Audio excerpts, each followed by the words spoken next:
My name is Tendai Mtawarira, aka The Beast, and I'm a former Springbok rugby player and now a Monster ambassador. Being named a Monster Energy ambassador is truly a great honor for me. I think it's been a long time coming. I really see a lot of synergies, between my brand and the Monster brand, and to see what Monster has achieved, globally is truly remarkable. So I've been inspired, by all the achievements, that they have amassed everywhere globally. I think, Monster revolutionized the sports and high performance scene, and they have a great community of, athletes spanning from UFC, all the way to rugby, snowboarders, and, it's just diverse, and I would love to tap into that community because I truly believe in bringing all sportsmen and sportswomen from different, backgrounds all together. You can only achieve great things through doing that. So I'm really excited to be a part of the family. I think the two brands definitely have a symbiotic relationship. I think they go together, and I think Monster's tagline is "Unleash the Beast." So I think it was inevitable for the two brands to come together, and I see a lot of values that are similar between the two. The Beast brand stands for excellence, and Monster stands for excellence, and it's almost embracing that warrior mindset. The pursuit of greatness, the hunger and drive to be successful, and I see that, in both brands. So I think that was a, perfect marriage, almost in my mind. So yeah, I'm just glad, that now the two brands are together, and looking forward to do some great things together. To unleash the beast, for me, it means to unleash your fullest potential.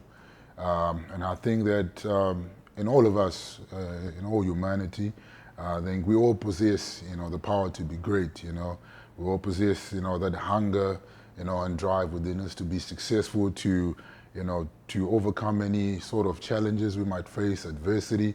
So it's almost that mindset, that beast mentality, that you can prevail against anything that might come your way.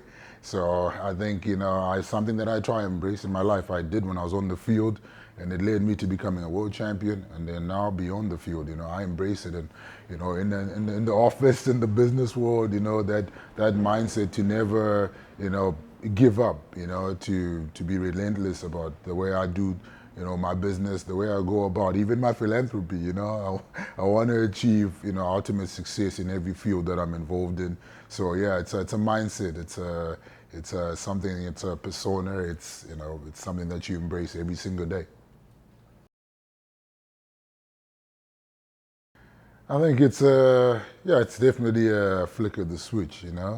It's like, being in a moment and realizing that, now I must elevate myself, to be able to achieve what I want to achieve. I think, a good example is like in the gym, when I get in the gym, it's almost like I flick that switch that it's time to go balls to the wall now. It's time to give it everything, and I build that strength that I want to build in the gym. It's still something that I do, every second day now.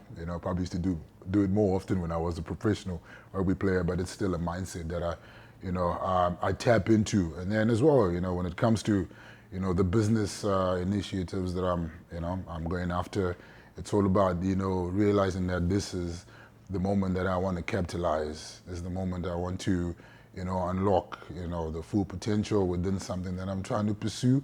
So yeah, it's a mindset, it's an approach. It's something that you put on every day. It's like your superhero cape, and realizing what's in front of you and just maximizing and executing.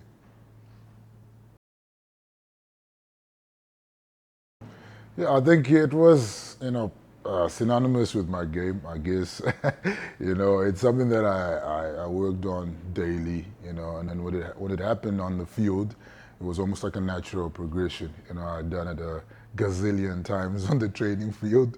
So it was almost like a bit showy for my end because, I had, the strength and the ability to be able to do that. And I think obviously my gym stats kind of speak for themselves. So it was almost like that natural strength, and then obviously added on by the gym strength that I had, that I was capable of doing all these really amazing things. So when those moments, when I held Anton Bresler and saved him from breaking his neck, and then when it went viral, it was almost like a recognition of that mentality, that beast mode approach that I have to the game, and it just became a part of my journey, and everybody almost kind of respected me for that, saying that I'll never drop a teammate.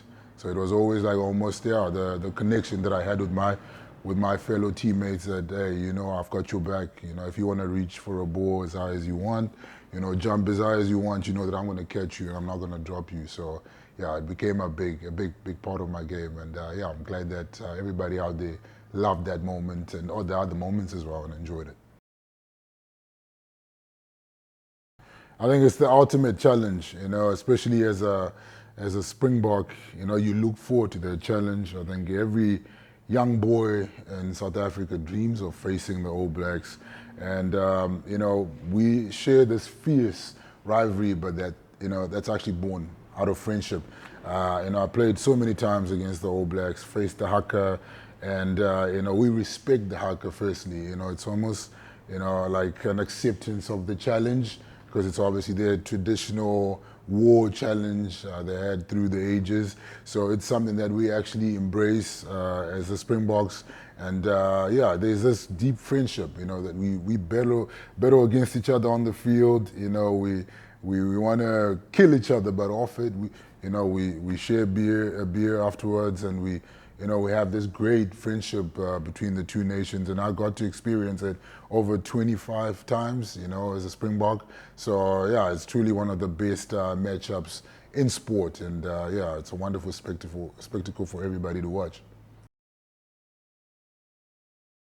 I think playing for the Springboks for me was the ultimate honor, my biggest honor on the rugby field. As I spoke about, every young South African boy and girl now looks forward to representing the country, dreams of representing the country on the rugby field. And for me to come from another country, Zimbabwe, having been born in Zimbabwe, and come all this way and being accepted and representing the Springboks, it was such a huge honor, something that I never took lightly. So every single game that I stepped out there, I always wanted to make the jersey proud, make the nation proud, and I've got wonderful memories. I look down memory lane and I get goosebumps just realizing that I got to play 117 test matches, and it felt like it just went past like this, but it was an incredible time, and one I look back to proudly. I think if somebody had said it to me back then, I probably wouldn't have believed them because I was just looking forward to the next game. I just wanted to play for the Sharks. And then when that Springbok call-up came, it came up pretty quickly, in my career. And it almost became an obsession. I wanted to just, stay there for as long as possible. And I always wanted, kind of set all these goals. I always wanted to play 20 caps, and then it was moving on to 50 caps. And then from there on, I just moved that needle every single time. And, wait, sorry. Oh, you had it. No, I know. I just wanted to come across like really, I've got quite a few memories of playing against the All Blacks. I think one of the best moments was back in 2009 when we beat them in Hamilton and we won the Tri-Nations. It was a special time. I was 23 years old and, playing with my heroes, the likes of Victor Medfield, Brian Abana, I was walking amongst giants. And it was really special going all the way to Hamilton, and people didn't give us a chance. And we won the Tri-Nations there and sealed the whole tournament. So it was fantastic. And then there's been other moments as well, winning at Ellis Park and Pat Lambie kick that last penalty kick over. So we've had some great victories against the All Blacks. But in my time, obviously, we didn't win as much as I would have liked to. And it's nice to see that change now with this current Bok team, that are constantly beating the All Blacks here. I think Rassie is, he's a special character, special coach, and what he has brought to the Springboks is, inclusivity. He's made the culture very inclusive, and he's really changed the approach, from the other coaches that we had in the past, and his dynamic thinking and his rugby IQ as well. He's a strategist at the core, and he always thinks way ahead. Everybody else has to try and catch up with Rassie in the world because he's always, coming up with innovative ways of getting the Springbok to be at the top, top of their game, top of the world rankings. So he's somebody I highly respect, and I think he's had a massive input in where Springbok rugby is currently, and as well the structures that he's set up, with the pipeline of talent that's coming through from the bottom up. So it's truly incredible to see what he has achieved, and he's been instrumental in changing the culture and getting the Springboks to where they are. As the saying goes, the game is won and lost up front. it's always that, especially for Test match rugby. Forward play is always going to be critical to winning a Test match. So set piece is going to be key, and I think it's going to be about laying the platform up front. And the scrum and the lineouts for the backs to have front foot ball. So I think that's going to be critical, and then also winning the big moments. I think it's going to be about who capitalizes on the big moments. Guys like Andre, like Sasha, that are big temperament, players, big match temperament. They're going to have to get those kicks over, those big penalty kicks to win nail biter. It's going to be, quite a tough test for the boys, but there's a lot hanging on this, and I know, it will be competitive from that point of view. Yeah, I certainly does contribute to the momentum. I think it's a really important series for both teams. I think there will be like probably a year left till the World Cup. When they meet up later this year, so it'll almost be leading up to the tournament itself.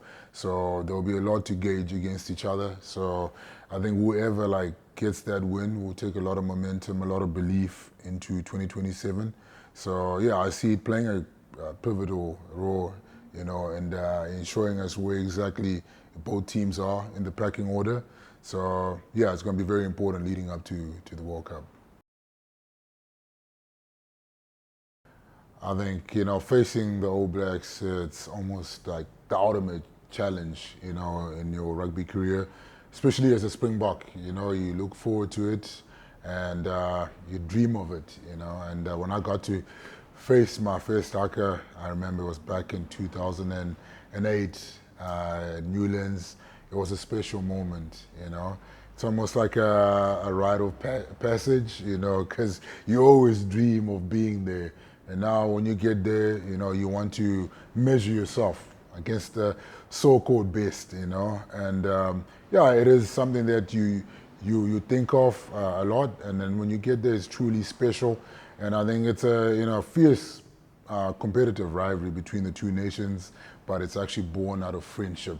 You smash each other on the field, but afterwards you share a beer, which is truly special. I don't think there's any other sport where you can do that, where you can go against your meanest, toughest rival, and then off the field you share a beer. So it's a truly special relationship that we have with the All Blacks, and that's always been a competition about who's the most successful. And right now the Springboks have got one over the All Blacks. It's 4 World Cups against 3, so which is truly special. But some of my best friends and best people that I've met on the playing field are from that team, from the All Blacks. So it's a special relationship.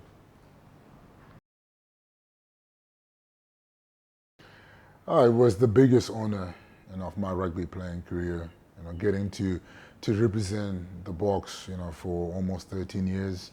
And it's something that I never took lightly. I was an adopted son of the land. I came all the way from Zimbabwe, and my dream was to play for the Sharks. I never thought about the Springboks that much early on. It was all about, achieving that dream of playing professional rugby. And when that call-up came, it almost happened so quickly. I was 22 years old, and it was truly special, playing my first cap at Loftus against Wales in 2008. I'll never forget that day, literally walking amongst giants, because, I was looking at, guys like Victor Matfield and Brian Abana that had just won the World Cup the previous year.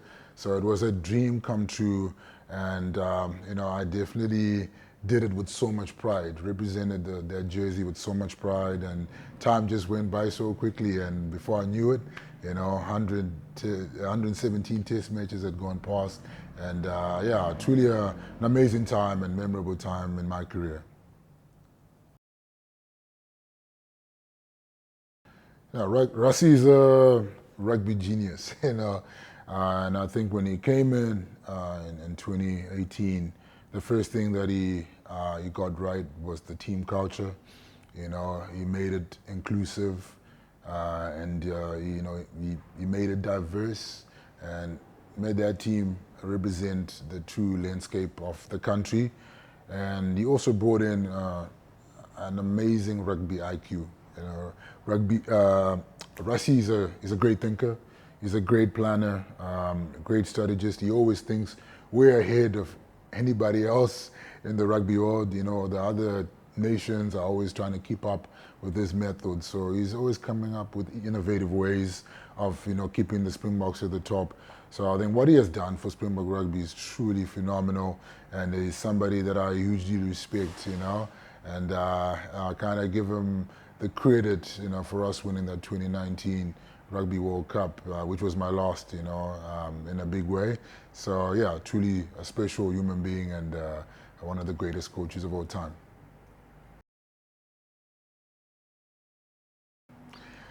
I believe so. I just think, Springbok rugby is the healthiest it's ever been, The depth is, second to none. There's no other team out there that can match the depth that we have. I think in every position there's probably 3 players that can start for any, tier 1 nation out there. So there's a lot of excitement, for the Boks to do it 3 times in a row. And I don't see any other team, standing in their way. I know the French, they've been very competitive, but the way we put them away comfortably last year in Paris just showed that there's still a massive gap between the Boks and the rest of the world. So yeah, I truly believe that we can have a three-peat on the cards, be the first team to do it, and I'll be there to witness it and cheer the boys on there, and excited for that.